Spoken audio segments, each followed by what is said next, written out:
Olá pessoal, retornamos aqui para mais uma aula do nosso curso de nomenclatura zoológica.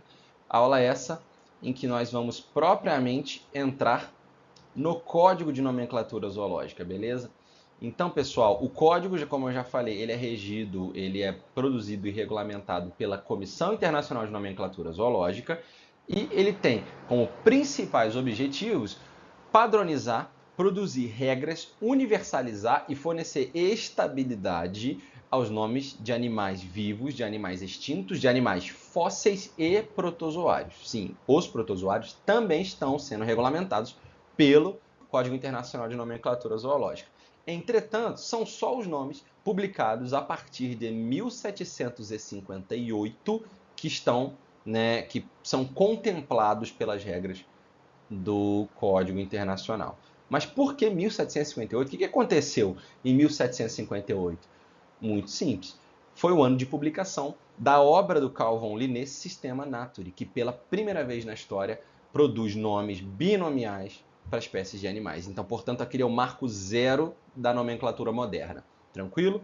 Além disso, o código deixa muito claro que ele é independente de outros códigos de nomenclatura, como botânico, de vírus e entre outros. Se esses códigos sofrerem alterações e tiverem regras diferentes, como tem, o código de nomenclatura não se responsabiliza e muito menos se influencia ou precisa acompanhá-los. E temos alguns princípios básicos, pessoal, que o código de nomenclatura ele possui. É óbvio que não são todos, aqui tem um breve resumo, a gente vai discutir outros mais à frente. O primeiro dele é que o código não faz juízo de valor taxonômico sobre as espécies que são nomeadas. O que quer dizer isso? Não é o código quem valida ou invalida uma espécie e o código não está preocupado se aquela espécie foi validada ou invalidada corretamente. O código só se responsabiliza e só orienta sobre a fixação de nomes.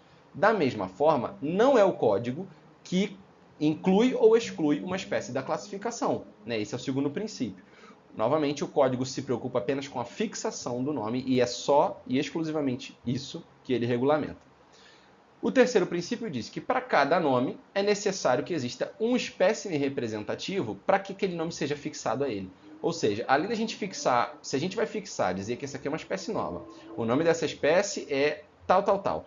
Eu preciso depositar numa coleção um espécime representativo que seja perfeitamente correspondente às características da nova espécie para que o nome seja fixado a ele, tá certo? Dizemos que esse indivíduo é o tipo, é o espécime tipo daquele nome.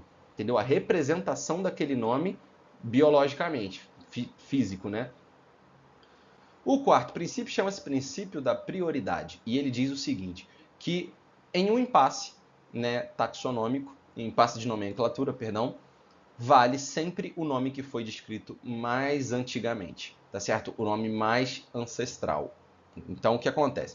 Se eu descrever uma espécie hoje e daqui a 2 anos você descrever outra espécie com o mesmo nome da minha, você é quem vai ter que trocar o nome, porque a validade está associada à espécie mais antiga, que no caso, nesse exemplo, é a minha. Perfeito? Esse é o princípio da prioridade.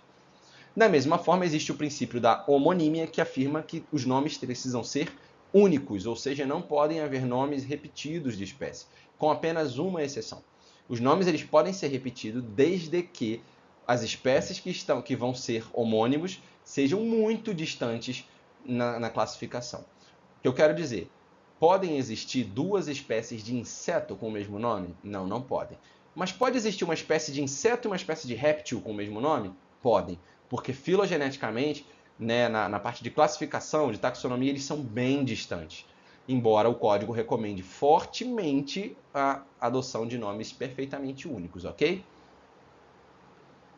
O código ele também orienta e determina regras para novos nomes, para aplicação de prioridades e para correção de nomes antigos. Lembrando que não é a comissão de zoologia que faz isso. A comissão ela é um tribunal para casos excepcionais, que não conseguem ser resolvidos na academia. Agora, quem faz correção de nome, mudança de nome, nova combinação, novas espécies, são pesquisadores que usam o código de nomenclatura como ferramenta. Tranquilo? Da mesma maneira, o código também ele possui a sua própria interpretação e sua própria administração pela Comissão Internacional de Nomenclatura Zoológica, cujas mudanças remetem apenas a ela e podem ser completamente arbitrárias. O que significa? A Comissão não precisa de uma justificativa para mudar alguma regra, embora, obviamente, a comissão seja muito ponderada, são acadêmicos, são especialistas que não fazem à revelia esse tipo de mudança. Qualquer mudança é feita por uma grande necessidade. Entenderam? E, por fim, o último grande princípio aqui é que os problemas relacionadas à nomenclatura, eles são resolvidos pela aplicação direta do código sem jurisprudência. O que significa isso? No direito, você tem a Constituição e as leis que, dependendo do caso a caso, podem produzir diferentes interpretações. Certos casos, tal lei ela pode ser aplicada de um jeito ou de outro. Aqui não existe isso. Aqui o código ele é aplicado em preto no branco.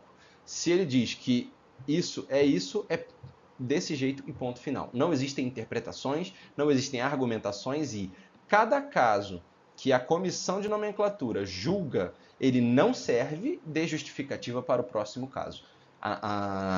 Por isso que ele diz que não há jurisprudência. Não existe, como a gente vê hoje, pode não ter uma lei, mas o Supremo Tribunal Federal decidiu favorável em tal decisão num caso específico.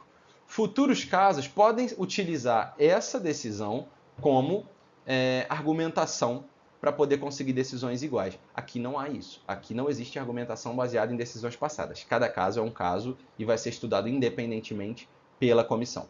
Perfeito?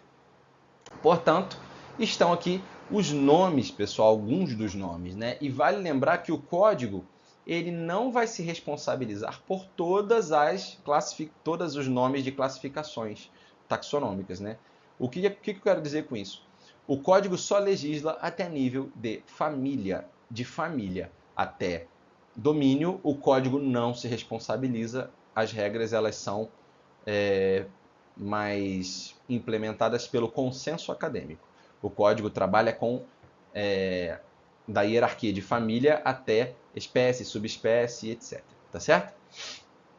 Primeiro de tudo, a língua obrigatória, o idioma obrigatório dos nomes científicos é o latim. Nossa, João, mas eu não sei falar latim, mas eu também não sei falar latim. O que a gente faz num caso desse? A gente utiliza um dicionário de latim oficial, um dicionário de credibilidade, para que assim a gente possa produzir o nome da forma correta, entender como funciona da forma correta. Tranquilo? Todos os nomes precisam, pessoal, começar com uma letra maiúscula, ok? Então, não vamos escrever nomes com letra minúscula, beleza? Os nomes de família, subfamília, superfamília, gênero, subgênero, todos eles são uninômios. Perceba que nós temos o cachorrinho, né? Da família Canidae, do gênero Canis, só nomes individuais. E a espécie, sim, ela é um binômio, Canis lupus. Nossa, mas tem 3 nomes aí, isso daí tá errado, você está ensinando a gente errado. Esse terceiro nome, ele é a subespécie, tá certo? Ele é um nome acessório ao nome da espécie, ele não faz parte do nome da espécie. O nome da espécie é um binômio, Canis lupus.